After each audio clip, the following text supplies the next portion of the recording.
everyone, welcome back to my channel, and if you're new here, hi, my name is Alicia and welcome. So today's video will definitely be a continuation of the polygel kit that I tried from Modelones, and I'll show y'all what I'm going to be using for this video. Although it doesn't fit the fall theme, I wanted this set to be colorful and I wanted it to have lots of glitter, so here are the polygels that I'm using. And here are the rhinestones and the decals and the glitters that I'm using. And well, these two are from the polygel kit, but this one isn't, but I'll link it down below. Now that I've shown you guys what I'm using, let's get started on the prep. I'm going to use the pop off method, so I'm just putting on some top coat.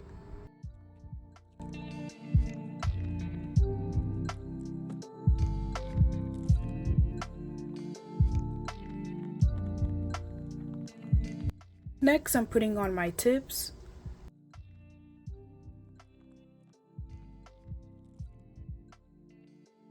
Now that I'm done gluing them down, I'm going to clip them a bit shorter. Next, I'm going to file them a little bit. So during this process, I lightly file the sides and the tip of the nail. It's sort of like a prep before the application, and it makes it so that the tips are nice and crisp and that it's shaped to my natural nail.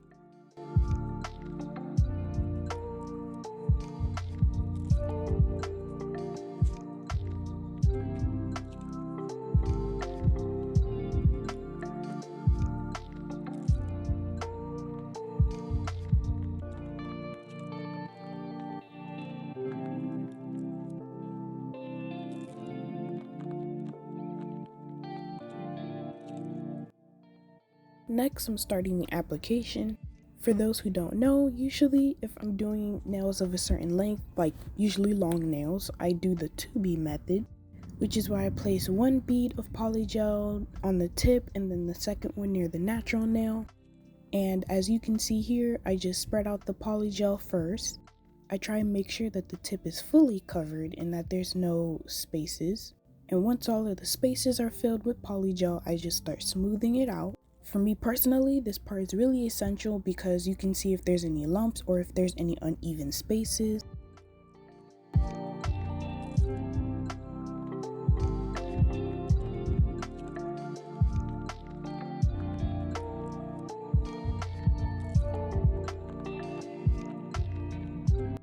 Sometimes when you're smoothing the polygel out, there might be a bit of excess polygel, and that just might happen if you get it to where you want it and there's just extra.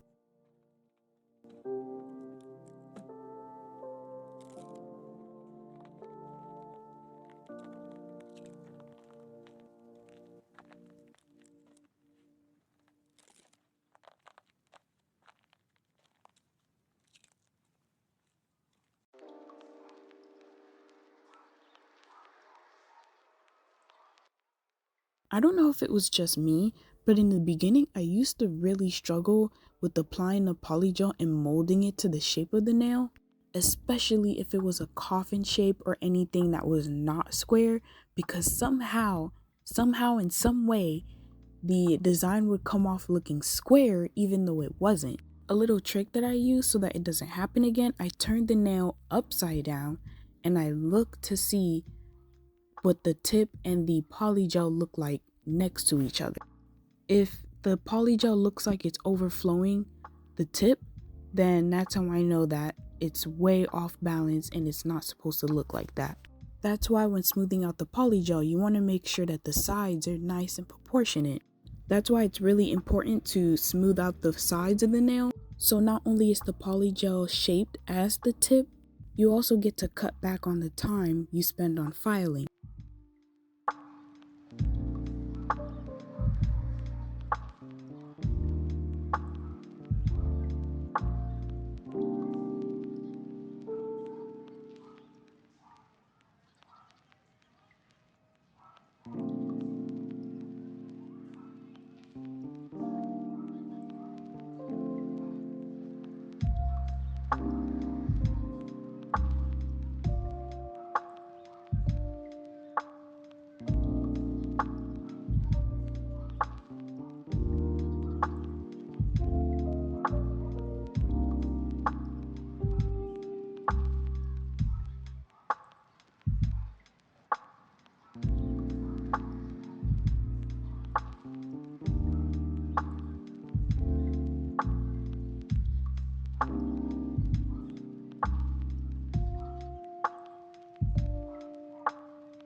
Alright, now I'm going to use the decals. Well, not the gems, just the decals. And I'm going to use the nail glue gel to stick them on. What I'm doing first is spreading the nail glue gel, making sure that it's fully covered on top of the polygel.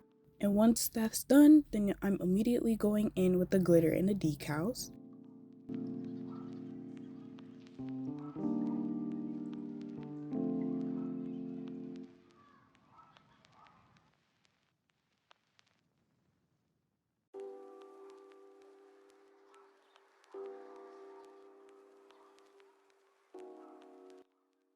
Now that I'm looking back at the video, I realize how kind of dumb it was to do like the different colorful glitters to each nail, because it really wasn't really necessary.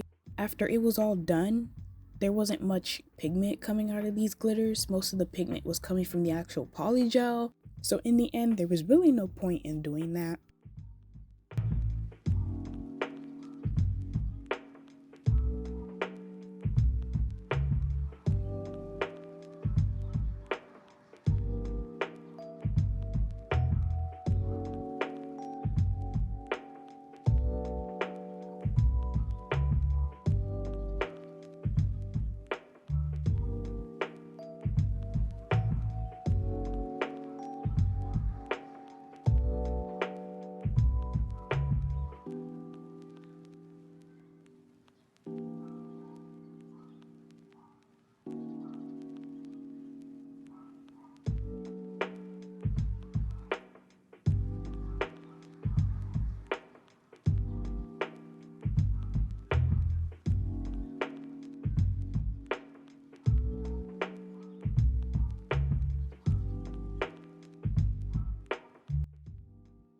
Next, I'm going in with the pink color to create that ombre.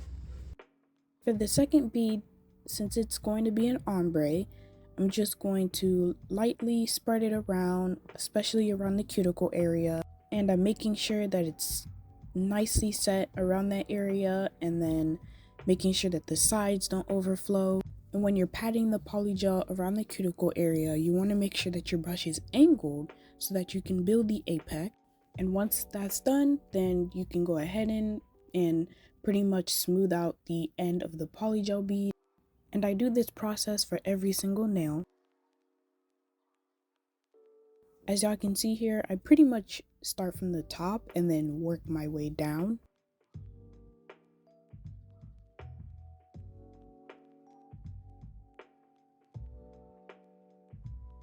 If you need a better view of the apex, it's really good to turn your nail to the side so that you can see it better. The apex was a little bit thin here, so what I did was angle my brush the opposite way, and I was spreading the bead upward.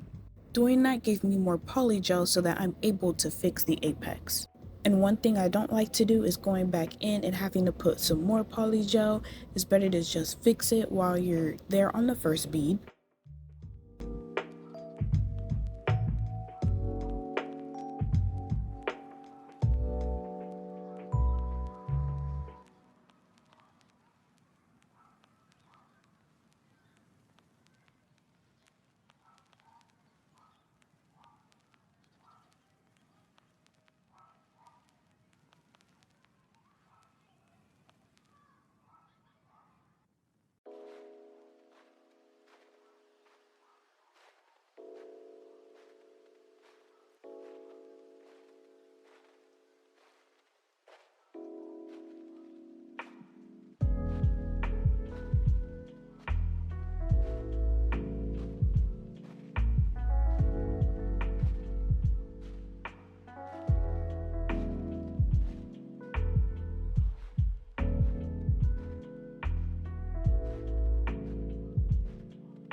Next, I'm going in with my clear polygel to encapsulate the glitter. The colored part of the polygel is looking a little bit thin, so I pretty much used the clear polygel to build that part of the nail up, but also to encapsulate the glitter and the decal.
I really love how clear this polygel is. It's not giving me any weird milky color or any like weird bubbles, and it's not overshadowing the design that I have underneath.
Now that I'm finally done with the application, I'm gonna go in with this little alcohol pad and I'm going to wipe down the sticky layer of these nails.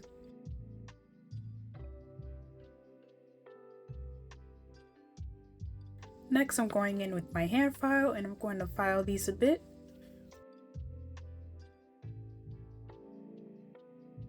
Although you guys can't see my face, I am wearing glasses and a mask.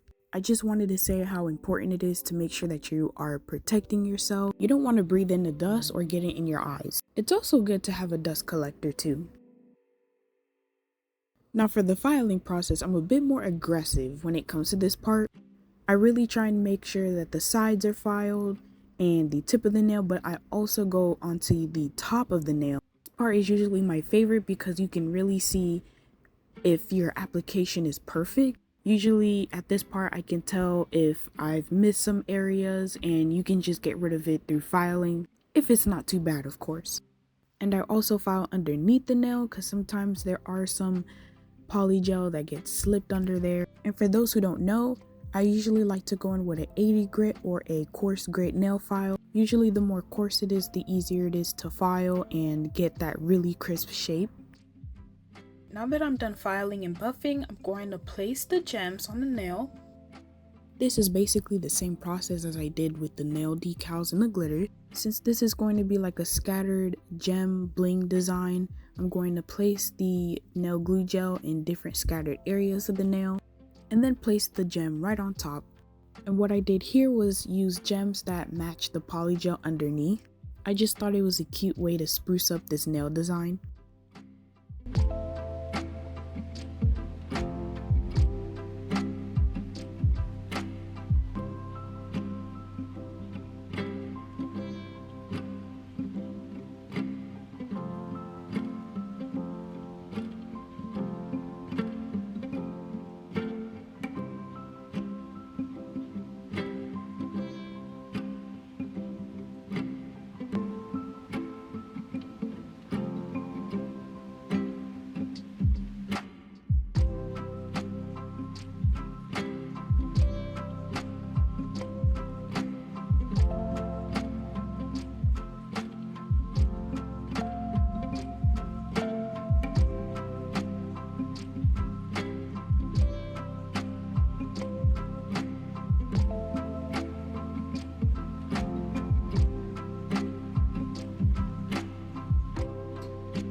Next, I'm going to put on some top coat. Now during this part, you have to be a little bit careful. With the gems being in the way, you're not going to get that smooth application with the gel polish. So it's best not to put too much gel polish on the nail so that it doesn't look bulky. But if you do, make sure that you take a second layer of the gel polish, really just wring out all of the excess gel polish onto the edge of the opening of the bottle. Then when you're applying another layer of the gel polish, it should be able to drag the excess off. And as you're maneuvering around the gems, make sure that you're grabbing the excess off of those too, because I feel like the gel polish, that's where it really looks the most bulky. I really hope that explanation made sense. I'm really bad at explaining things. Now for the last step, I'm going in with my cuticle oil.